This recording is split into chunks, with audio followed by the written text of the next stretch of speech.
নমস্কার বন্ধুরা, প্রতিদিনের মতো নতুন আরও দুটি রেসিপি নিয়ে চলে এসেছি তোমাদের কাছে। আমি রিমিস ডেইলি লাইফের সকলকে স্বাগত জানিয়ে আজকের ভিডিও শুরু করছি। আজকে ধুন্দুল রান্না করব চিংড়ি দিয়ে, আর বাঙালির প্রিয় সর্ষে ইলিশ তো থাকছেই। প্রথমে আমি সর্ষে ইলিশটাই রান্না করব। এখানে ইলিশগুলো কেটে ভালো করে ধুয়ে নিয়েছি। এরপর দিয়ে দিচ্ছি পেঁয়াজ, রসুন, কাঁচা লঙ্কা আর আদা বাটা।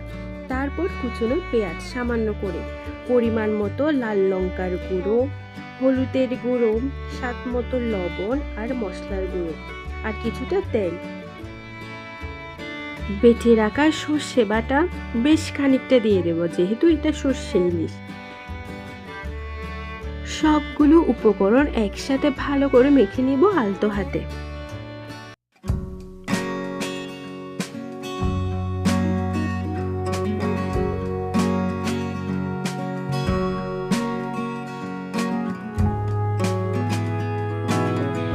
এরপর কড়াইয়ে তেল গরম করে আর সামান্য কালো জিরা দিয়ে মেরিনেট করে রাখা মাছ দিয়ে দিলাম।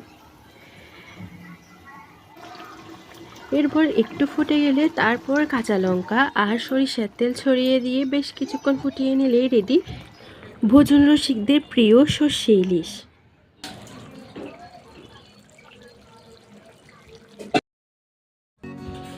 এরপর কড়াইয়ে তেল গরম করে সামান্য হলুদ গুঁড়ো আর লবণ দিয়ে বেছে রাখা চিংড়ি মাছ দিয়ে নাড়াচাড়া করে নিচ্ছি।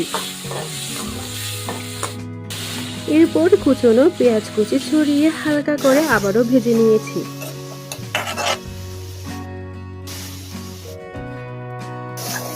মাছ ভাজা হয়ে গেলে তুলে রাখলাম।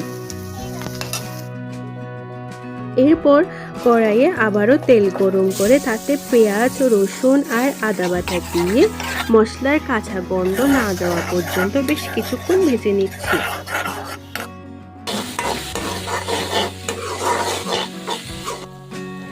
তারপর মশলা পুড়ে না যাওয়ার জন্য সামান্য জল দিয়ে লাল লঙ্কার গুঁড়ো আর হলুদের গুঁড়ো দিয়ে তেল ভেসে না আসা পর্যন্ত মশলাটা কষিয়ে নিয়েছি। এরপর আগে ভেজে রাখা চিংড়ি মাছ দিয়ে আর একটু মশলার সাথে কষিয়ে নেব। এখন বেটে রাখা সর্ষে বাটা দিয়ে আর একটু নাড়াচাড়া করে নিচ্ছি।